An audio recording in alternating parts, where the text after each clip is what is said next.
1-р сар Монголын комментчдын үгийг сонсоход бэлэн боллоо. Өнөөдөр 11-р сарын 16-ны өдөр нийслэл Улаанбаатар хотод хэвийн температуртай нэг өдөр өнгөрч байгаа юм уу? Сонин сайхан юу вэ баяраа? 1-7 хоног одоо ч мултарлаа, шуфтарлаа. Юу болж чинь ус их орон дөрвөнж байгаа гой сайхан мэдээллүүд юу вэ? Үзэгчдээ дуулгая тийм ээ. Аха, орой мэндийг хүргэе. Тэгэхээр гой сайхан мэдээллүүдээ болж байгаа болохгүй байгаа бүгдийг л болоо хийж ярина. За гэхдээ бол би бол үнэхээр баярлж байгаа. 1-7 хоног шуфтраад ягаад гэхээр амрах гэж байгаа гол нь бол биш. Зүгээр яг зүгээр сонгуул дуусах гэж байгаа гэдэг утгаараа би бол яг нохоондоо ойртлоо гэдэг шиг би нэрээ сонгуул ингээд дуусна хагас бүтээсээ ингээд ерөөхдөө тэгэл нэгтгэх гэж зогслоо шүү дээ. Тэр нь би болж байгаа гэх юм бол нэр үзэж арган байхгүй. Тэгэл ингээд бас ингээд бөөл мэдээж хэлж ирээ надаар хэлэлдэггүй мэдж байгаа бах тий. Тэгэл би бол тэрэнд нь баярлж байгаа. Үзэгч маань санаа нийлж байгаа гэж бодож байна. Тэгээд нэвтрүүлгийн хаягийг нээсэн байгаа. Нэвтрүүлгийн ураг хэлээд өнөөдрийн дугаарыг шууд эхлүүлээ. Бас хэлж ярих зүйл бол бас байна тий. Тэгээ. За. Монгол комментэд нэгдэцгээе. За үзэгчдээ тэгэхээр Монгол коммент бүх хаягууд нэн түрүүнд Монгол коммент бүх хаягууд үзэгчдийн юм нэгдсэн байгаа. За бид бол бас Монголын комментчдийнхоо санал сэтгэл үзэл бодлыг аль болох засваргүй тий аль болох шудрах шуурхаа чөлөөтэй хүргэхийн сан гэсэн үүдэн дээрээс л одоо үзэгч та бүхэнд энэ Монгол коммент нэвтрүүлгийг хүргэж байгаа. Тэгээд баяраа тэрийг бас зэмлэх, магтах, урамшуулах одоо олон хэлбэрийн коммент сэтгэлдлүүд ирж гин. Тэгээд тэр болгонтой одоо тохирсон хариултуудыг нь аль чадах өөрсдийнхөө бодож байгаагаар л хүргээд ингээд явж байгаа. Тэгээд нэвтрүүлгийг эхлэхээс өмнө ч гэсэн бас Монгол коммент хаягуудаар бас манай баяраа үзэгчдийнхээ санал сэтгэлдлүүдийг түлхүүтэй сонслоо. Нэн тэргуунд би бас мэдээллийн цахим сайтуудаар явсан гол материалуудаас онцлох, санаа авууштай, бодууштай гэснүүдээс нь хүргүүл яасан гэсэн тийм бодлого байж байгаа. Тэгээд ингэсэн юм байна. Нэгдүгээрт нь би мэдээллийн за M-News гэдэг мэдээллийн сайт дээрээс M-News мэдээллийн сайт дээрээс би нэг нэвтрүүлмээр оруулж ирмээр ололцоо тийм сан санаачлахгүй бас олон улсын хэмжээнд бас яригдчих хөндөгдөж явж байгааг татчихсан.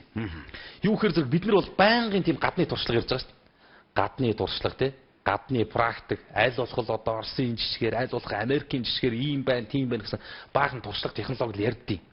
Тэгэд нэвтрүүлээд оруулаад ирмээрүүдийн чаддгүй юм биш үү гэсэн тийм бодол байж байгаа. За жишээ нь M-News мэдээллийн сайт дээр хүүхдэд арх зарвал өмнөх үеийнхээс 10 дахин их хэмжээний торгууль ноогдуулах шийдвэрийг Оросын улманы ерөнхий хэлэгч гаргасан байна л. Тэгээ Оросын захиргааны хэргийн тухай хуулинд нэмэлт өөрчлөлт ороод бага насны хүүхдүүд арх согтууруулахундаа худалдаа авсан этгээдийг өмнө нь торгож исэн хэмжээг нь бол 10 дахин нуглаж 3,000-аас 5,000 рублээр торгодог гэсний 30-аас 50,000 рублээр торгох чинь шууд газар дээр 50,000 рубль гэдэг чинь 5-4-20 гэдэг чинь бүр 2 сая орчим төгрөг болж шүү дээ. Бага насны хүүхдэд одоо нэг шил арх зарахад бол 2 сая төгрөгөөр л одоо торгуулах нь л дээ Монгол мөнгөөр. Тэгээ энэ бол их сайхан мэдээ маань. Сайхан. Бид одоо чинь архитэй тэмцэж байгаа байхгүй. Архитэй тэмцээд архигүй Монгол гэдэг аяныг хэрэгжүүлээ те. Архитан согтурах чиглэлээр үйл ажиллагаа явуулж байгаа байгууллагуудад шалгалт хийгээд архинд оногдуулах онцгой албан татварыг нэмэгдүүлээд үзээд идэг. Яг үндэ архи зарж байгаа этгээдүүдэд тооцдог хариуцлага бол тэгэл тодорхойгүй байж. Нэг баар одоо жишээлх юм бол за эн чинь нэг удаагийн үйлдэл дээр нэг хүүхдэд архи зарах юм бол ийм хэмжээний торгуулийн тухай асуудал ярьж байгаа. Тэгэхэд нэг том night club те бүтэн одоо хороогоор нь 10 жилийн хүүхдүүдэд насан туршаагүй хүүхдүүдэд үйлчилсэн байж хаад тэрийг одоо хуулийн хамгийн дээд хэлбэр бол 250 сая төгрөгөөр торгож байгаа. За ингээд юу гэдэг энэ том night club-ууд те 250 сая төгрөгөөр өдөр тутам торгуулад насан туршаагүй хүүхдүүдийг аваад ах тийм болцоо манад одоо байж байгаа байхгүй. Манад үйлчилдэг эрх зүйн орчин бол энэ. Ёстой уучлаарай энэс марх хүн байвал одоо тэр үст энэ бол яг үнэхээр гацаагүй бодит амьдрал. Яг бодит нөхцөл байдал энэ байхгүй. Ангиэрээ ордог тий. Найз нөхдөөрөө ордог, хамт олноор ордог. Тэгээд бүрддэг 10 баг ингээд одоо энэ архиар угжуулж тийм ээ. Дэлхийд үнэмлэхгүй хол тасраа явцсан байж байгаа. Тэгээд одоо ингээд бодлогоор бол одоо архийг хэрэглээд багсгана гэж үзээд идэг. Тэгэхээр яг үндэ иймэрхүү байдлаар бол үр дүнд хүрэхгүй юм байна. Хатуухан гараар тий. Жохон зоригтойхон шийдвэр гаргаж ийж энэ асуудлыг зэгцэлдэг юм байна. Одоо 1000 одоо архины татварыг нэмлээ гэд тий. Архи зарж байгаа этгээдүүдтэй тооцдог хариуцлага ийм л байгаа бол ямар ч асуудалгүй байхгүй. Энэ том night club-ууд би одоо жишээ нь баарны эзэн байлээ гэхэд тий. Би одоо нэг насанд хүрээгүй 100 хүүхэд оруулж ирээд 21-ээс доош насны 100 хүүхэд оруулж ирээд зад шоудуулаад тий. Баахан архиар угжичаал явуулчихад намайг маргааш өглөө нэрээд 250 мянган төгрөгөөр торгодог бол би оройн дахиад аавн нөгөөдүүлээ. Бараг өдөр болгон торгуулаад байсан ч одоо чадах хэмжээний л асуудал байхгүй дээ. Бодмоор юм том клабууд одоо энэ шүмийн зингийн газруудын хувьд бол асуудал алга шүү дээ. Тэгэд энэ асуудлыг л бас л бодмоор ярмээр л байх шиг байна. хэрэгжүүлмээр гэж байна тий. Хамгийн гол нь тэр гадны туршлага практик гэдээ ярьж байгаа бол иймэрхүү зүйлсүүдийг л оруулаад ирүүлэх зүгээр юм шиг байна. За удаа бүхэн нэвтрүүлгийн хаягаар санаа бодлоо хуваалцах боломжтой байгаа гэдгийг хэлээ. За мессенжер хаяг маань идэвхтэй нээгдсэн байгаа. За тэгээ та бүхэндээ мэдээж тун утгагүй бас зураг бичлэг интервьюдыг бол би бас үзүүлэхээр бэлдсэн байгаа. Жохон ачааллаад байна тийм. Тэгэхээр бэлгийн манаас дараагийн сайхан мэдээлэл юу вэ? Ер нь дуулгаж байгаарай. За ингэж байна. За одоо ч ер нь асуудал руу орно доо. Тэгээд өнөөдөр ерөнхийдөө бол бас энэ 7 хоногийн үед бол нэг үгнээ хэлэхэд бас нийгэмд бас болж байгаагаас илүү болохгүй юм жоохон давмгаалцсан зөнгөлцсөн тиймэрхүү асуудал их байна л д. Одоо жишээлх юм бол өнөөдөр хууль зүйн сайд Тэмүүжинд хаягдсан материал мэдээллийн ололцоо цэгийн сайт дээр тавигдсан байна. Хуулиас дээгүүрх ламбардуудад бас тооцох хариуцлагыг чангадахъя гэдэг. Одоо энэ ламбард гэж нэг энэ нэрээс үнэн боловсон дээрэм хийх газар байна л д. Энд чинь хуучин одоо нэг бид нарыг оюутан байж байхад одоо ламбард бол бас нэг арай нэг жоо уяатан байсан шүү. Одоо юу гэдэг тийм нэг хүн чинь ганц утас мутсаа ч юм уу авчиж тавьж утсан 30 хоногийн хугацаатаа нэг сар марын хугацаатаа тийм. Тэгээд бас энэ чинь ламбардныхаа нөгөөх юм авч чадахгүй бас нэг уцтаад хилждэг тийм. Бас нэг хугацааг нь очоод нэг хэдэн төгрөг өгж байгаа цунгачдаг монгочдаг гэсэн. Одоо ерөөсөө найраа байхгүй. Сүүлийн үед бол энэ ламбардууд бол иргэд олон нийтийн одоо барьцаас ийд хөрөнгийг зараад бүр үнэхээр болохоо байла. Зардж байгаа мó эсвэл үнэхээр шамшигдуулчихж байгаа мó одоо мэдэхгүй ерөөсөө. Ийм асуудал бол үнэхээр их газар авч байна. Маш олон гомдол. Сүлжээ том ламбардууд одоо иргэдийн бүр ингээд бүр бүх онсартаа өдөртөө гарантаа тавьсан зээл авсан мөнгөтэй те тавьсан хоног хугацаатай бүгдийг тавьсан ба. Одоо чинь нэг 14 хоног дотор л хэлбэлцэж байгаа байхгүй. 10 хоногт л баг хэлбэлцэж. Бараг 10 хоног. Тэгэл цаатлын хугацаа 14 хоног. Тэгэл хүний юм зарчих. Хүний амьдрал чинь хэцүү шүү дээ. Одоо чинь ламбарданд ямаа тавьж байгаа усуд бол за яг нэг хэсэг нь одоо шоу удтгалах тийм. Нөгөө хэсэг нь бол үнэхээр одоо хүүхэд нь хоосоо онцох гээд тийм. Үнэхээр гэр нь хүлдчих гээд тийм. Түлх нүүрс идэх хоолныхоо төлөө бас авчиж тавьж байгаа дэр усуд биш дээ. Бэл баг. Одоо тэгэл ястаа нэг 2 эмгэг нэг мулталж тавиад за нэг мөнгөтэй болчих байлгүй дээ гэсэн гордлогоор тийм энэ хугацаанд тэгээд амьдрал гэдэг бол яг төлөвлөгөөний дагуу байдгүй шүү дээ. Өчнөө хоошлох, наашлах, заашлах юм байж дээ. Одоо ерөөсөө энэ ламбардны тогтолцоо бол яг тийм байна. Нөгөө 10 хоног нь болдоо тас гэдэг авчид хүний юм зарчдаг. Тэрэн дээрээс бас нэг юм гомдол их орж ирж байгаа шүү дээ. Маш их орж ирж байгаа. Тэгээд өнөөдрөөс нэг нүдийн олсон нийтлэлийг бас тавьсан байл энийг бас үзэгчд ороод уншаараа өөрсдийнхөө бас санаа бодлыг доороос нь комент сэтгэл болгоод үлдээгээрээ бид бас энэ асуудлаар бас эргэж бас ярилцъя гэсэн тийм бодолтой байж байгаа. Тийм ламбардуудад бол үнэндээ шулуулж байна дөө. Тэгэхээр зовлонтой тэгээд энэ асуудлыг бас уг нь болж игэл одоо ламбарданд хандмааргүй байна. Гэхдээ бас Монголын амьдрал тийм л байгаа. Яг ламбардн дээр л тогтож байгаа нэг нөгөөх олон гоё юм яриад байх ямар ч шаардлага байхгүй. Тэгэж байгаа чангалмаа. Байна тий. За ийм гомдлууд бол маш ихээр орж ирж байсан. За сэтгэлдлүүд маань араас орж ирж байна. За 15 настай хүүхдэд арх зараад байгаа газруудыг хаана хандаж хэлэх ёстой вэ? За ялангуяа нөгөө гэр оролцооны нэг жоохон захтуу байдаг газрууд бол тий насан турш хүүхдүүдэд бол зарж гинаа л гэдэг мэдээлэлүүд бас их хэрдэгдэд дүүргийн цагдаагийн байгууллагуудад л уул нь одоо сайн хэрж ярих хэрэгтэй л байх гэж бодож штэ. Тэгээд жоон чангалаад өгөөлгүй дээ тэгээд. За одоо тэгээд ерөнхийдөө өнөөдөр 5 дахь өдөр орон нутгийн сонгуульд өгчлөө. Маргааш хагасдсан санд эрт нэгдүгээр өдөр гэхэд бараг сонгуулийн аль биесны сурталчилгааны хуулийн хугацаа энэ өндөрлөх нь байна. За ерөнхийдөө бас Монголын ард түмний өмнө бол шудраг ёсны тийм гэрэл бөхж байгаа тийм хандлага мэдээллүүд бас мэдээллийн цахим сайтуудаар хаасайг үл явлаа л. Аль болох би бас улс төрөөс тойрхонс холуурхан байхынсан гэдэг тэгээд нэг нөгөөнийг хэлэхэд бас Монголын ард түмний тэр улс төр гэдэг юм чи өөрлөг ингээд татаж оруулаад байна л татсан зүгээр байж хахад тэгээд зөрүүд өнгөрдөг гэдэг шиг юм болж шít. Тэгээд өнөөдөр мэдээллийн цахим сайтуудаар явлаа. Ерөнхийдөө иргэд олон нийтийн зүгээс ч гэсэн маш их гомдол санд ирлээ. Яаж ч нөхөр зэрэг сүүлийн үеийн Монгол Ардын Хувьсгалт намын шудраг ёс эвслийн нэр дэвшигчдийг бүртгэдэг юм асуудал гарч байна.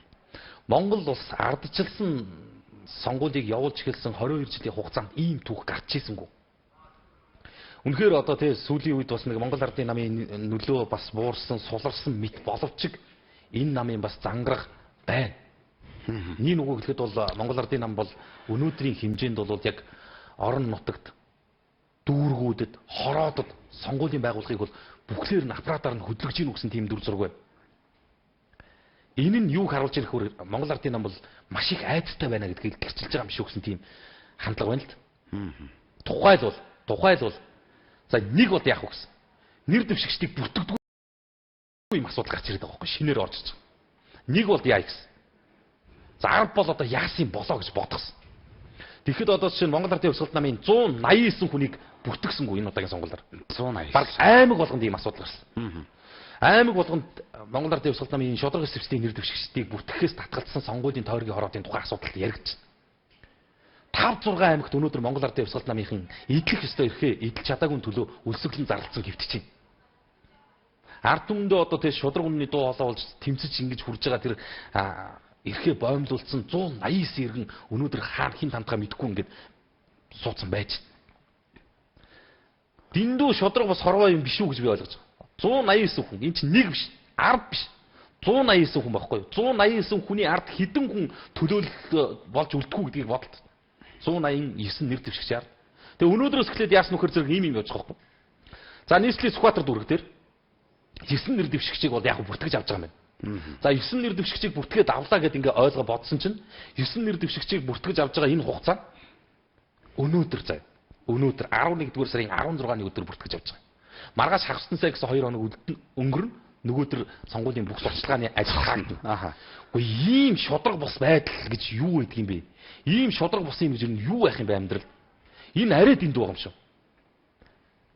Сүхбаатар дүүрэг өнөөдөр 9 хүнийг өнөөдөр бүртгэж авч байгаа. Гэтэл нөгөө өмнөх Монгол Ардын нам, Ардс намын нэр дэвшигчид аль түрүүн гараанаас гараад явцсан, аль хизээний сонгуулийн сурчлагаа хийцэн, аль хизээний хор найраагаа боловсруулсан байждаг.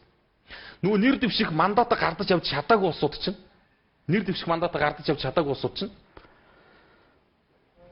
өнөөдрөөс эхэлж сонгуулийн сурчлагаа хийх юм гэж эхэлж байгаа гэж юу? Энд шудраг биш юм шүү. Яагаад ижил гараанаас гарахаас айж байгаа юм бэ гэдэг асуудал бас байна.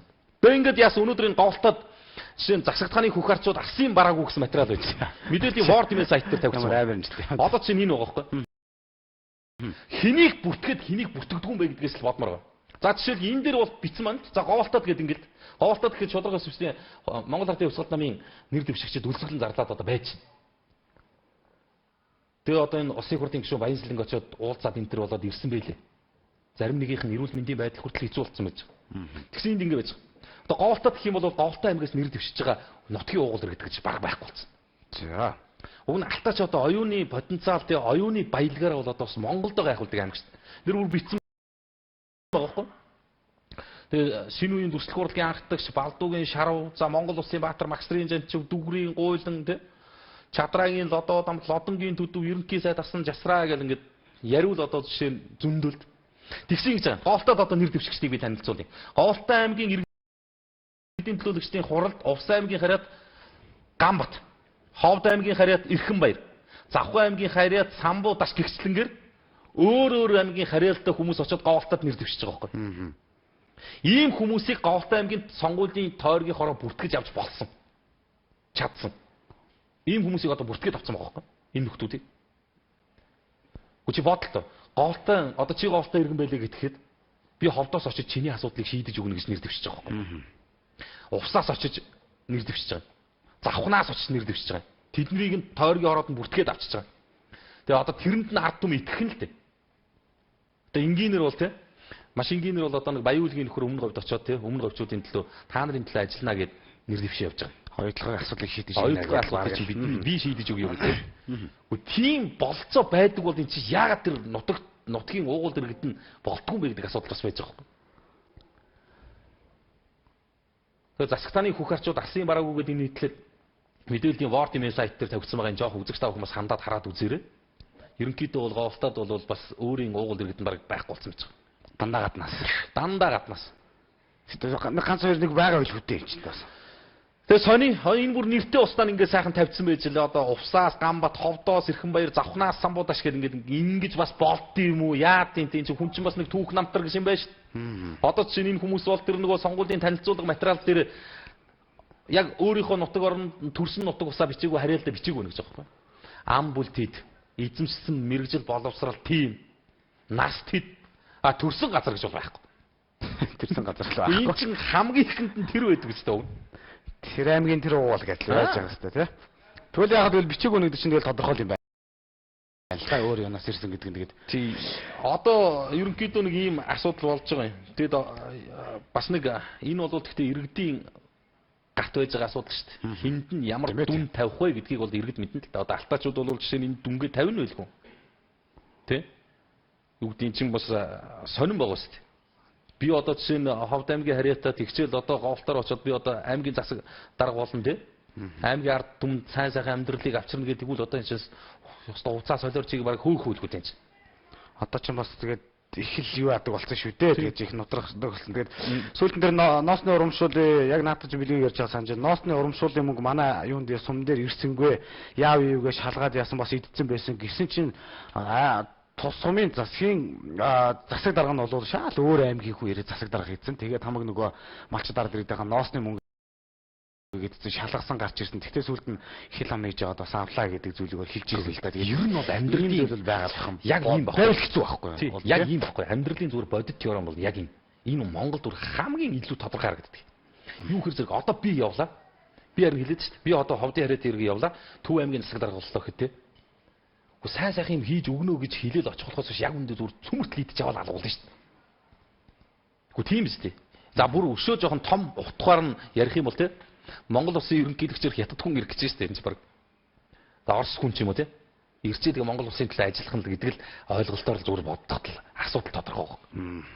Тэгээ нэг ийм нүүдлийн шууд гэдэг юм бол одоо сүүлийн үед бас энэ ус төр их яригддаг болоо шүү дээ. Нүүдлийн шуудын одоо буудаг газар нь одоо голтой болсон шүү дээ.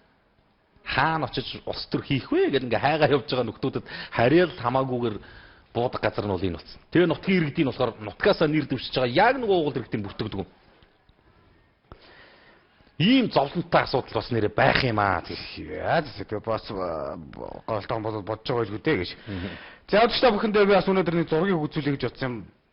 Ингээ манайхан ч бас нөгөө гоё юу яах юм да тэгээд одоо юу ч хэмээр юм дээ тэгээд саяхан ч манайхан ч ер нь өөрсдийн хүнд бүтээл өвөө гэл нэг хид хитэн тий чимдаанаар нь гаргалаа антлаа гэж яриад байсан. За өнөөдөр бол нэг ийм өнөөдөр сан дээр бол бас гарсан ийм зураг байлаа. Тэгээ энийг би бас сонирхол гэж бодсон. Тэгээд энэ сүүлийн үед нөгөө музейгээс юм алга боллоо тий гаргалаа гэдэг зүйл маш их яригдчихсэн. За өнөөдөр энэ сан дээр за Жокийг шагнаж байсан цэргийн гавьяаны Улаантүгийн одон алга болж оронд нь дөөр амьлыг тавьж гэдэг нэг ийм зураг бол өнөөдөр нэлээ их захин мөртөнд яригдаж сонирхлыг татлаа. Яасан гэсэн нөгөө музей тавьчихсан байсан тэмдгийг хүртэл аваад оронд нь одоо шат дөөр амьлыг тавьчихсан. За энэ бол яг оргин нь бол энэ цаатлаа байхгүй энэ оргин нь бол ингээд гэсэн чи дөөр амьл нь яасан гэсэн ерөнхийдөө нэг иймэрхүү болгоод ингээд нэг ер нь төс бол байгаа. Тэгээ дөөр амьл тэгээ нөгөө улаан гавьяаны одоо нөгөө тий одон хиний гарт очсон бэ гэдэг ийм зураг бол бас их яригдлаа. Ийм мэтэр одоо манайхан нэр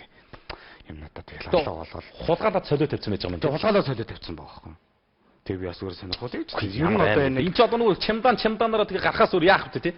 Тий, ингээ солио хийчих юм чинь дөөр амьлаараа хийчих штэ. 30 ширхэх шармал алтан бурхныг хулгайлаад оронд нь шавраар хийгээл бодсон байжээс усууч үү дээ. Тэгсэн чи өнөөдөр нөгөө жокийг шагнаж ирсэн цэргийн гавьяаны Улаантүгийн од нөгөө түүхийн дурсгалтай гэдээ хадгалагддаг юм байл. Тэг чи тэрийг нь авч тавьчаад оронд нь энэ музей улсууд энэ төр мэддэг юм. Үгүй тэгээд болгонд хараа яв. Чи бэрээ тий. Тэгэл одоо тэгээд сольж тавьсан нөхөр нь мэдж байгаа байлгүй тий. Тэгээд гаднаас нөхөө очиж сольчихгүй байлгүй. Мэдээж. Тэгээ энэ өнөөдөр сонин дээр гарсан байлээ. Твиттер дээр бол бас нэг манай уншигч бол аваад зургийг тавьсан байлээ. Тэгээд манайхан бас нэр юуийг бол нэрээ дөөр айлгаад бас тий бас хийх юм аа их нэрээ авьяастай ч юм шиг нэг бодлоо. За мэдээллийн сайтуудаар жоохон мэдээллийн чанартай ганц нэг зүйл үү. Энийг зүгээр товчхон хэлээд өнгөрчихё. Пүүх яахын зураг 20 минут явчихлаа шүү дээ. 11-р сарын 21-ний өдөр буюу одоо орон нутгийн сонгуулийн сан тураах өдөр бол томоохон худалдааны төвөд ажиллахгүй нэ. Тэгээ иргэд олон нийтийн зүгээс бас би мэдээлэл болгож хүргэж байгаа. 21-ээс өмнө бас тий зах энтрээрээ яваад хүнснийхээ бүтээгдэхүүнүүдийг жоохон нөөцлөд авчвал зүгээр юм байна. Хоёрдугаарт нь яах гэж би энэ мэдээллийг хэлээд байна вөхөр зэрэг 21 болоод өнгөрнө, сонгуул өнгөрнө. Үүний дараагаар бол бас бид нэр томоохон гинтийн бэлгүүд бас ард нь байж магадгүй тухайн асуудал өнөөдөр бас төрийн орд авцаагаар яригдж байгаа. Ерөнхийдөө бол одоо нефт импортлогч компаниуд бол яг одоо үн нэмдэг конопо дарахад бэлдэн сууж байна. Сонгуул өнгөрөөгөл бол гисэн тиймэрхүү хандлага атакуудыг хүртэл яг бид нар лөө чиглүүлсэн байж байгаа. Өргөн хэрэглээний гол нэрийн бараа бүтээгдэхүүнүүд бол үнд орчих үед гэсэн тийм болгоомжлол ард иргэдийн дунд байна. Энийг ч зүг гэж харж байгаа. Тэгээ энэ талаа бас бодолцоорой гэж. Мэдээллийн Go Women сайт байлаа. За Монголын сайтын ассоциацийн тэргүүн оюун гэрэл өөрийн гэсэн сэтгүүлчгүй редакцгүй сайт ямар арга үйл ажиллагаа явуулдаг нь ойлгомжтой гэсэн материалыг олон нийт хүргэлээ. Мэдээллийн залууцэг.com тэргүүтэй хэд хэдэн сайтууд бас буцааж ирэхээ нэг тухайн асуудлыг ярьж хэлж яваа юм билээ. Энэ асуудалтай холбоотойгоор бол Монголын сайтын ассоциац мэддэгдэл гаргаж хууль бусаар бас бусдын оюуны өмчийг хулгайлан борлуулдаг байсан энэ сайтуудыг бол шүүх төгсөн тухай материалыг бас үзэгчдэд хүргэжсэн. Хүмүүс яагаад таацсан гэж гайхацсан шүү дээ. Ер нь яагаад таацсан гэдэг асуудлыг ерөнхийдөө энэ оюун гэрэл гэдэг нэмэгтэй бол маш тодорхой хэлсэн байна шүү дээ. Өөрийн гэсэн сэтгүүлчгүй, редакцийн байргүй тэгсэн хэрнээ үйл ажиллагаа явуулаад байна гэдэг маань хаагдах үндсэн шалтгаан болсон гэсэн үг байхгүй да. Тэгээ шүүхт өгсөн. Тий. Ийм л асуудлаар бол шүүхт орсон байж байгаа. Тэгэд энийг бол бас ерөнхийдөө бас төр бас тодорхой хэмжээнд хяналтаа тогтоож эхэлж штэ. Хууль бас бүхэндээ бас тодорхой хэмжээнд аль чадхаараа тэмцэж чинь. Гэхдээ нэг төгөлдөрч чийгүүл байна л төгс болчоог байна. Үржсэн зүгээр энэ митийн асуудлууд дээр бол гаргасан шийдвэртэй батүх байна байлгүй гэсэн тийм бодол олон нийтийн зүгт бол байх шиг байна. Энэ материал мэдээллийн оллоо цэгийн нүүсгээд ер нь гол томоохон сайтуудаар бас тавигдсан байна лээ. За дараагийн материал оюутнуудаас шалгалт авчээ. Энэ нэг баларсан юм байна одоо. Монгол улс ч юм бол дэлхийд нэг гайхуулах олон биш нэг цөөхөн хэдэн зүйлтэй байдаг шүү дээ. Нэг нь нин тэргуунд бол бичиг үсгийн соёлоор бол дэлхийд их өндөрт ордог байхгүй. Бараг 96% билүү бичиг үсэг тайлагдсан улс орн гэдэг ингэ шиш мэддэг. Тэгсэн чинь одоо энэ баялаг маань болсон Монголын оюутнуудаас саяхан цээж бичлэгийн шалгалт авсан юм. 78.1% 8% нь буюу бараг 72% нь чээж үсгийн шалгалтанд 10-аас дээш алдсан гинэ.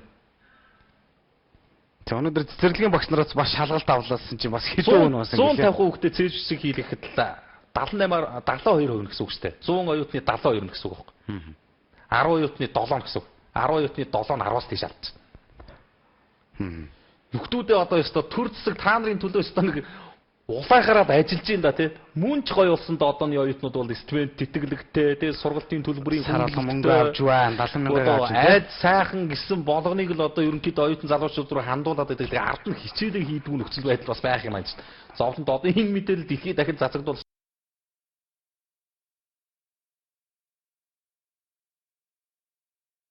болсон Монголын оюутнуудаас саяхан цээж бичлэгийн шалгалт авсан юм. 78.1% 8% нь буюу бараг 72% нь чээж үсгийн шалгалтанд 10-аас дээш алдсан гинэ. Тэг өнөөдөр цэцэрлэгийн багш нараас бас шалгалт авлаасан чинь бас хэдэн хүн басан гэлээ. 150% хүүхдээ цээж үсэг хийлгэхэд л 78-72% гэсэн үг шүү дээ. 100 оюутны 72 гэсэн үг байхгүй. 10 оюутны 7 гэсэн үг. 10 оюутны 7 нь 10-аас дээш алдсан. Юхтүүдээ одоо ёстой төр зэсэг та нарын төлөө ёстой нэг улайхараад ажиллаж ин да тий. Мөн ч гоё болсон да одооны оюутнууд бол студент тэтгэлэгтэй тий сургалтын төлбөрийн саралхан мөнгө авч байна 70 мянга авч айд сайхан гэсэн болгоныг л одоо ерөнхийдөө оюутан залуучууд руу хандуулаад байдаг. Тэгээ ард нь хичээлээ хийдгүү нөхцөл байдал бас байх юм аа ч. Зовлонт одоо энэ мэдээлэл дэлхийд дахин цацагдвал өстой онгой юм аа ч тий. Одоо ийд бичиг үсгийн соёлоороо гайхуулж явах ёстой хүмүүс маань хийн гэхээр Монголын оюутан залуус байх ёстой шүү. Тэгсэн 10 оюутан тутмын 7 нь одоо 10-аас дээш алддаг гэдэг ингэхэр чинь тэгээд өстой хэцүү байна л тий. Тэг өнөөдөр бас цэцэрлэгийн багш нараас шалгалт авсан чинь бас нэлээд их хүмүүс болвол нэлээд дийлэн хувь нь бол одоо бас тэмцээгээ өгсөн ийм мэдээлэл бас явж байсан. За сэтгэлдүүд ирсэн байна. Аймаг болгон ер нь адилхан байдаг шүү дээ. Жишээ нь гэх юм бол одоо манай засаг, Жанлуу, Алтан гэрэл, Номтой эргэл бүгд л одоо өөр нутгийнхэн шүү дээ. Гэсэн бах энэ одоо хаанахаас ирсэн юм бол доо гэд бас л ирсэн байна. За захин үнэмлэх одоо болтол байдгүй. Энд чинь бас сонгуул болох гэж байгаа дээ гэсэн байна. Орой минь дүрэг гэсэн байна. За наад ламбарт чинь бол тэгж авах бол үнэхээр хэцүү болсон байна лээ. Нэг газарт мөнгөгүй тэгсэн хэрнээ бас нөгөө авах гэж байгаа юм гол чинь тэгээд хоног заачдаг одоо ноутбук юу гэдэг тий зургийн аваад сүүлийн гар утас гэл ингээл ярьдаг. Тэгсэн хэрнээ за хоног нь бол их цөөхөн байдгаа гэдгийг хэлсэн байсан. За би өөртөө тавхандаа бас нэг мэдээллийг нэг сайтыг бас дуулгаж утсан. Асаазэг гэмээр сайт гэдэг. За энэ бол одоо сонины сайт бол байгаа. Тэгээ энэ дээр гарсан мэдээллүүдээс бас онцлоод та бүхэн сонирхоод үзэрэг ялангуяа нөгөө гэр хорооллыг барилгажуулах ажил маань бол 13 оноос эхэлнэ гэдэг ийм мэдээллийг бол бас онцлоод хүргэе гэж бодсон маа. Ганц хоёр мэдээллийг Асаазгийн сайтаас та бүхэн ассаа дээр харж байгаа бах. Тэгээд энэ мэдээллийг бас нэг онцлоод хэлээд өгөөч ээ. Хүмүүс маань хараг гэж тий одоо хизэнээс эхлэх юм бол яриад байгаа шин. 13 оноос бол эхэлнэ гэж байгаа. За үүнтэйгээр холбоотой бэлгээ сонсон бол гантөмөр дарга бол өөрөө ярилцлага өгсөн юм тийм байл. Ярилцлага өгсөн байл. Барилгажуулж эхэлнэ гэж. За энэ материалыг бол үзэж та бүхэн Асаазгийн сайтаас авч үзэж болох юм байна. Тэгээд одоо үнэн үү худлаа юу гэдэг бас хэрэгэлзээтэй байна шүү дээ. Улаанбаатарт хөгжөөд байна уу гүй юу гэдэг бас зовлонт. Одоо мэдээллийн чухал зэгмээ сайт байна. Тэгээ Батуул цаасан дээр гурван төсөөллөөр шагнуулдаг болсон уу гэсэн материалыг бас энэ чухлынхан тавьсан байна. Сүүлийн үед бид нар бас энэ Баатар дараагаараа бас омогшоол тий алга ташаал дэмжээл яваад байсан чи өнөөдөр яг бид нар бас нэг ам ихэнд бол айхтар тавиулах юм аа монголчууд. Үгэнд. Үгэнд л ерөөсөө навситл тавиулал яваад байгаа. Одоо жишээлх юм бол Улаанбаатар хотод сүүлийн үед нийслэлийн айлч дүүргээс айлч оршин суугч хилээд өгөх байх. Улаанбаатар хотод жишээ нь гэрэл тасарна гэдэг асуудал бол үнэхээр зовлон туулчихсан. Хаа сайгүй. Тог тасардаг. Хаа сайгүй. Дүүрэг болгон тог тасардаг. Уу байж байгаа л тасарчдаг. Байж байгаа л тасарчдаг. Хизээ ирэх нь мэдэгддэг. Байж байгаа халаалт болчихдог. Халуусаа болчихдог. Зарим халаалт бүр ирэхгүй байна гэл нэр. Зарим гадар ирэх байх юм тий. Тэгээ эн чи яаж ийн вэхээр зэрэг ерөөсөө л нэг Улаанбаатар хотын өмнө байдаг бэрхшээлүүд, Улаанбаатар хотын өмнө байдаг асуудлууд чинь бах байдгаараа хэврээл байгаад байгаа юм шүү. Ийм л асуудал байж штэ жишээлх юм бол. Энийг нэрээсээ бүр нэг монголчуудыгаа би бас нэг ирүүлэр бодож, ирүүлэр хараасаа гэж бодож байгаа. Одоо Баян зүрх дүүрэг, Баян гол дүүрэг, Сонгон хайрхан дүүрэг байнгын тог тасардаг. Зүгээр нэг тасрахгүй юм чинь. Хүний ажиллаж байгаа цахилгаан бараануудыг шатааж таслана. Одоо хөргөчөө шатаацсан, зургатаа шатаацсан тэ энэ нэг тогны энэ нэг цахилгааны олон энэ савлт, цахилгааны энэ олон хэлбэлзлээс болоод тэ. Өчнөө цахилгаан хэрэгслээ шатаалах зуусууд бол өчнөөнөр байж шээ. Тэгээ даарсан хөрсөн усуудыг одоо алийг дэрх юм бэ? Тэгээ хогтоо дүүрэг хороод алийг дэрх юм. Ингээд ярихаар чинь зэрэг энэ бол хотын дарга бас сайжилж гин үү гэдэг асуудлыг бид ирүүлээр харахад хэрэгтэй байгаа юм. Хитрхи олон ажил ингээ хийгээд ихэхээр амжихгүй байгаа юм шүү. Би бол тэгж ялж байна. Хог ачин тэгэл тэгсэн. Тэгэл одоо ер нь хийх биш зүгээр хитрхи олон ажлыг яриад байгаа юм бол гэдэг хандлага бад бол харагдаж. Улаанбаатар хотын юм тулгымдсан Улаанбаатар хотын өмнө байгаа бэрхшээлүүд бол хിവэрэл байх шиг надад харагдаж байна. Тэгэхээр ерөнхийдөө бид нар бол яадаг вөхөр зэрэг ам ихэнд л амар тавиулт юм шиг санагдаад байгаа байхгүй. Пүүст хотын дарга маань ч ийм санаачлаг гаргаад пүүст хот минь ийм болно гинэ те. Болж юм л яах үзээд идэх. Талд шаал үзээд. Одоо эн чи юу гэнэ вэ? 13-аас 16 он гэхэд бол Монгол улсын нийслэл Улаанбаатар хот хөгжлөөрөө Японы Токио, Солонгосын Сеул хотуудаа өрсөлдөнө гэж штэ. Ингэж чадах уу одоо жишээ нь эн чи бүр амар юм өөрөө ярьж л штэ. 13-аас 16 оны хооронд бол ерөнхийдөө бүр Токио, Солонгостол бол энэ хөгжлөөр өрсөлдөж байгаа юм гэж байна. Тэгээд тийм болно л гэж байгаа. Тэгээд Олимпиадэр болох нь ч яах нэг өнөөдөр тэгээ хот нь харанхуй тий хүүтэн байж байгаа. Тэгээд ямар нөхцлөөс эхлэх гэж байгаа, яаж тэр хэмжээнд хүрэх гэж байгаа. Тэгээд 2040 онд Олимп зохион байгуулдаг болно гэж байна. Тэгээ одоо сүүлийн үед ирж байгаа гомдоо цахилгаанаас гадна энэ өгж байгаа нүүрсийг айлууд бас хэрхий яаж төлж гин. Энэ дээр одоо манайхан ирээд баг нэг айлд нэг хоноод үзээч. Нэрээ ингээ хайчдаг тэр цаана нар дэр гэж яаж хэрглэж байгаа, яаж юу зохицуулж байгааг нь бас нэг харах хэрэгтэй гэдэг нэг юм шүүмжлэг бас сүүлийн үед нэлээд ирж байна л да. Юм тэгтээ яг үнэн байхгүй байраа. Хоёр талтай л баймаар байна. Бид нар бол бас тэгтээ өстө айхтар аваачаад хотын дарга аваа шидчих шиг боллоо л да дээш нь. Дэнд дүндэрт яасан саваац. Болж байгаа бүтж байгаа асуудлыг нь бол хэлжсэн ярьжсэн. Ард түмч гэсэн алгаад ташаал дэмжижсэн байхгүй. Үүлбаатарыг хотын дарга болоод ирэхдээ одоо тийм хүн болгон л өстой даваа дэмжиж л байсан. Энэ бол өстой шудрах хүн юм байна те. Шудрах удирдагчтай байна гэдэг ямар сайхан байг л болж исэн бүтчихсэн дэмжижсэн болохгүй бүтгүйг нь хэлэхгүй болохгүй. Одоо өнөөдөр жишээлх юм бол нийслэлийн иргэдийн төлөөлөгчдийн хурлын ажлын албаны 18 хүнээс нэг өдөр нэгэн зэрэг Монгол улсын төрийн албаагчдад ч тэд нар чинь 12-ын ажлаас халтсан байж байгаа. Одоо тэгээ нэг гомдлол хийлэл явж байгаа нэг 12 иргэн байж штеп. Энэ чинь төрийн бас мэрэгчсэн албаагчд байхгүй да. Ард нь амьдрал явж байдаг тий. Ийм мэтийн зүйлийг бодолцохгүйгээр зүгээр л ерөөсөө намын харилцаар л 12-ыг ингээл явуулсан байж байгаа байхгүй. 6 нь бол азар яаж ардсан намын гишүүнчлэлтэй байсан юм. Бурхан минь. Амьдралдаа алдаа гаргаад өөр намыг дэмждэг сонгодог байсан бол одоо хөп гэд хотын даргаараа өшгөлүүлээ гудамжид гарч явж байгаа юм шиг.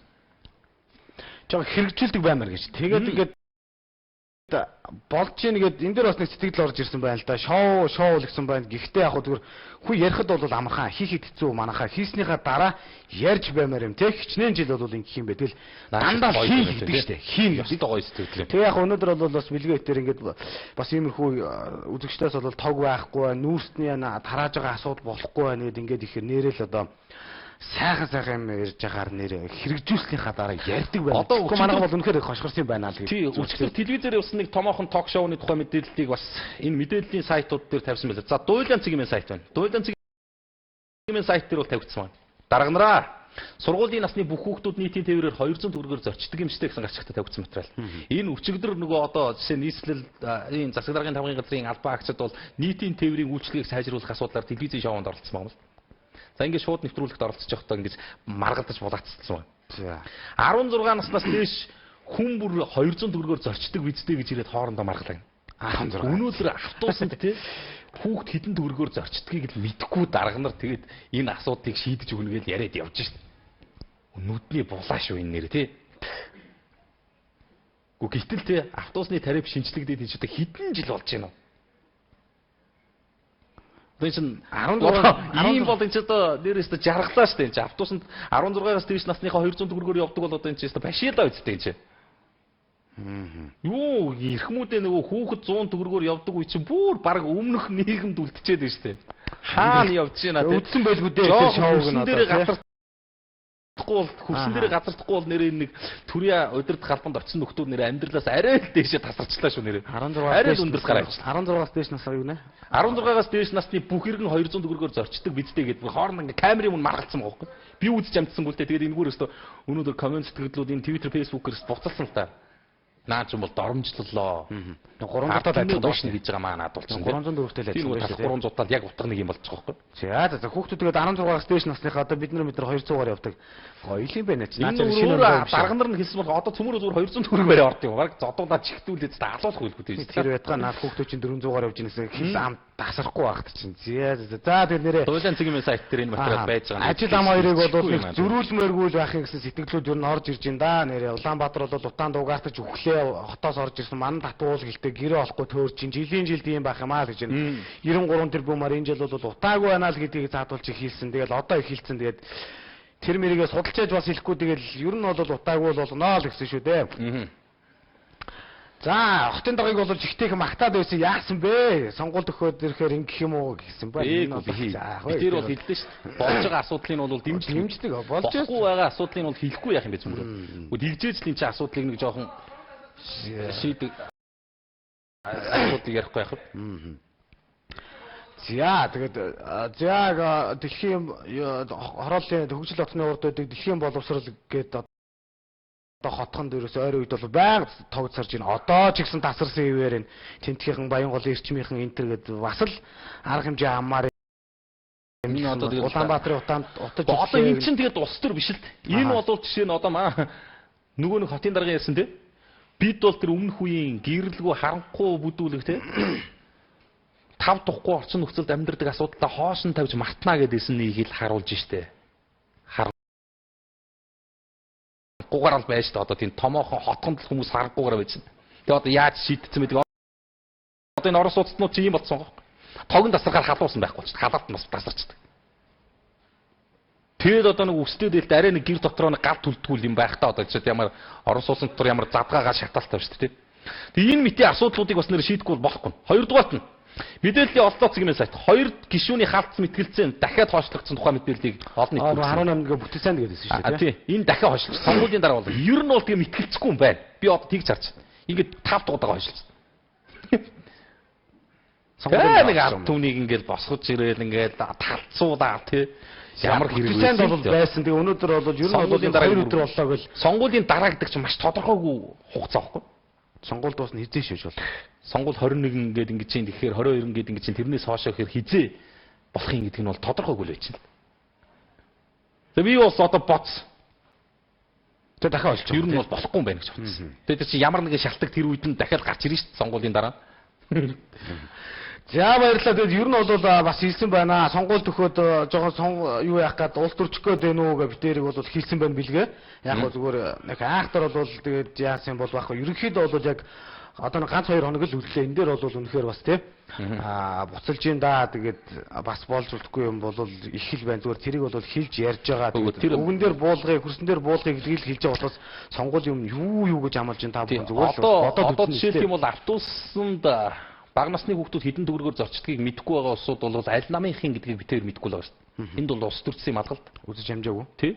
Аль намынхын бэ гэдгийг мэдэхгүй. Зүгээр улс төрсөн гэдэг үнцгийг юу амар утгаар хэлж гэнэ вөхөр зэрэг тэр Монгол Ардын хувьсгал намынхныг бүртгэхгүй байгаа асуудлаар хэлж явах шиг байна. Тэгээд нөгөө эн чинь зүгээр бодолтой. Ирүүлэр л харал та тий. 189 иргэнийг л бүртгэхгүй байж байгаа сонгуулийн байгууллагыг бид нэр одоо тий Ус төржүүлэхгүй яах юм бэ? Тийм үстэй эцээц. 189 иргэн штэ. Тэр 189 иргэн гэдэг чинь ардаг хідэн хүнийг төлөөлж байгаа юм бэ гэдгийг бас бодуулсан юм штэ. За яг. Тэгэд ер нь өөрөөсөө тий. Ёстой нэг асуудал авах гэхийн ухаанаар хандал гэж одоо би үзчихдэг. Тэр алдлгүй яах вэ гэсэн байна. За түрүүний сэтгэлд холбоотой яасан гэж ерөөсөө электрон болсон. Тэрээс уншдаг юм байхгүй. Компьютер ч одоо ер нь тэгэл нийт чирэг байхгүй гар утнаасаа бүх мэдээлэл явуулчаа бүх юм дэлгүүр рүү гараад ирж болохоор нэрээ тэгэл уншаал уншихгүй нь бараг л нэрээ татаж аваад одоо юу гэдгийг тий одоо нэг ийм зүйл байдаг. Тэгэхээр нэрээ аргагүй юм уу гэсэн сэтгэл болсон байна. За энэ бол амьдрын шүү дээ манайхаа гэсэн байна. За тэгээд болох байхаа гэсэн байна. Дорнодод орон нутгийн сонгуулийн шоу бол үнэхээр их байна. Үнэхээр одоо жинхэнэ утгаараа шоуд ч байна. За мөнгө тараасан асуудлууд орж ирсэн. За тэр мэрийг бол мэдхгүй юм тэр одоо тэгээд фороо зүрх үйлчдэг бас болохгүй. За энэ мэдээллийн ньюс юм сайт энэ их гоё цуврал яваад эхэллээ. Улаанбаатар хотын аль гайгүй гэсэн газар хэсгүүдэд ингээд аль гайгүй гэсэн байршлуудад газар авчдаг. Тэрийг ашигладаг. Яагаад гэхээр нэг хяналт сулартал гэдэг ингээд дагцсан байж идэг. Энэ нөхдүүд хин юм бэ гэдгийг бас нэг тодорхой хэмжээнд бас фото зургийн хамт бас ингээд фото сурвалжлын хамт хүргэж байгаа юм байлээ. Тэгээ энэ материал бол мэдээллийн ньюс юм сайт дээр байна. Эзэнгүй хашааны эзэн олдлоо гэсэн цувралын 3 дахь дугаар нь бас олон нийтэд хүрлээ. За энэ үз баримт 1 гэж байгаа. Арсантай гүрний баруун урд буюу 1-р төрхийн яг үүдэн дээр нэг юм хашаа байж байгаа. Удаж байгаа дөө энэ олон жил болж байгаа. За энэний эзэн бол тодорсон байна. Сүхбаатар дүүргийн 1-р хорооны нутагт эвсгэрд оюутны отхны хуршвэсэн цэцэрлэг түрээлэнд урдан залуус болсон эхчүүд хүүхдээ салхилуулан хин нэгэн аав шинхэн удахгүй мэдлэг хүрээ догтлон хүлээдэг цэцэрлэг байсан. Энэ газрыг модтой цуг хашаалж чадсан байгууллага нь Remip HKK гэдэг компани байна. Тэгээ Remip гэдэг компани бол энэ газрыг одоогор эзэмшиж идэг байх нь. За ингээд цаашаа явна л дөө. 25 дугаар Имийн сангийн автобусны буудлын дэргэд байж байгаа бас нэг юм баахан зарлалын самбар шиг болтлоо Балкад наацсан газар байж байгаа. Энийг бол болор шилтгэн ингээд компани авсан байж байгаа. 5 жилийн хугацаанд ашиглаагүй. Өшөө цааш явсан. Баримт 3 гэдэг Сүхбаатарын талбайгаа заагцсан. Талын. Наацсан нэг зэрэг Монгол коммунист зүйлээр ярьжсэн л. Тэг хин гэдэг хүү авсан яасан гэсэн тодорхой гэж нүүсимийнхэн бол тодруулж олон нийт хүргэж. Яг Сүхбаатарын талбайн тал хэсгийг ингээд яатсан чинь юу гэсэн хэр ийм байхгүй. Цэцэрлэгт 2.5 га газар гэж байгаа ш. 2.5 га газрыг UB Construction гэдэг компанид 6 жилийн өмнө өгсөн байгаа. Өмчлүүлсэн байгаа. Тэгэхдээ тухайн үед юу гэж холихдуулсан вэ гэхээр манай хот дүүргийнхэн хөгжмийн аялгууд усан оргилуур барина гэсэн төсөлд нь итгээд өгсөн байж байгаа байхгүй. Ингээд 15 жилийн хугацаатаагаар Сүхбаатарын талбайгаа түрээслүүлсэн байж байгаа. UB Construction гэх компанид өгсөн байж байгаа. 2.5 га газар шүү дээ энэ чинь. Үнэндээ бол Сүхбаатарын талбайд одоо нэг нарлах салхилах те суух одоо тэр нэг боломжийн тэр хэсгийг л зарцсан гэсэн үг байхгүй. Эзэдтэй тодруулаад явж байгаа юм байна. Тэгээд одоо нүүсийн энэ цувралыг үргэлжлүүлнэ байгаа тий. Талбайгаа зарцсан. Бас бус газруудыг заагдсан байж гэнэ ч тий. Улсынхаа төв талбайг зарцдаг хоншорт толгой манайхан. За тэгээд яг тэгээд зарим үзэгч маань бол хэлсэн байна. За яг одоо тэгээд ганц 2 хоног болчвол тэгээд сонгуул гэж нэг юм бол дуусгаж үнэхээр одоо сонгуулиос бол залхаж чинь үнэхээр сайхан уран цэцгүүнүүдийг сонслоо. Ялангуяа тэр 200 гэж байгааг бол тий 200-аар явдаг болох гээд одоо бэлдээд маргалдаж байгаа юм бэ. Тэгээд одоо хэлж байгаа юм тий. Тэгж байгаа байгаасаа л гэж хүсэж чинь тэгээд ганц 2 хоног хэдүүлээ өрөвчөл тэгээд дууслаадаа тэгээд сайхан мэдээллийг бол мэдээж дуулган тэгээд яалчгүй л одоо нэг 2 хоног өгчээд байгаа учраас иймэрхүү мэдээллийг өнөөдөр дуулгасан бол sorry гэдэг шүү дээ. Өөрөө гэхдээ хамгийн гол нь эн чинь бас стрессээ, нервээсээ тий сэтгэлгээний хямралаас гарах 2 сайхан жилийн амралтын өдөр байж штэ. Хүлээж ийн бид нарыг. Тэгээд Монгол улс их оронд маань хагас сайн, бүтэн сайн гэж нэрлэгддэг тэр сайхан өдрүүд эхэлж байна. Өнөөдөр бол ажлын нэгэн 7 хоног асуудалтай хилтэй амтаа байсан ч гэсэн ямар ч байсан шувтарлаа. Авах гэхийн ухаанаар л асуудалд хандаараа гэж би үзэгчтэй хэлээд байгаа. Юм болгон одоо юу гэдэг нь те баяраа битээр илби юм шиг эсвэл те хоёр талдаа тийм 100-ын ногоон дэвсгэрч хүн болгонд оч таалагдах тийм алба алгалт.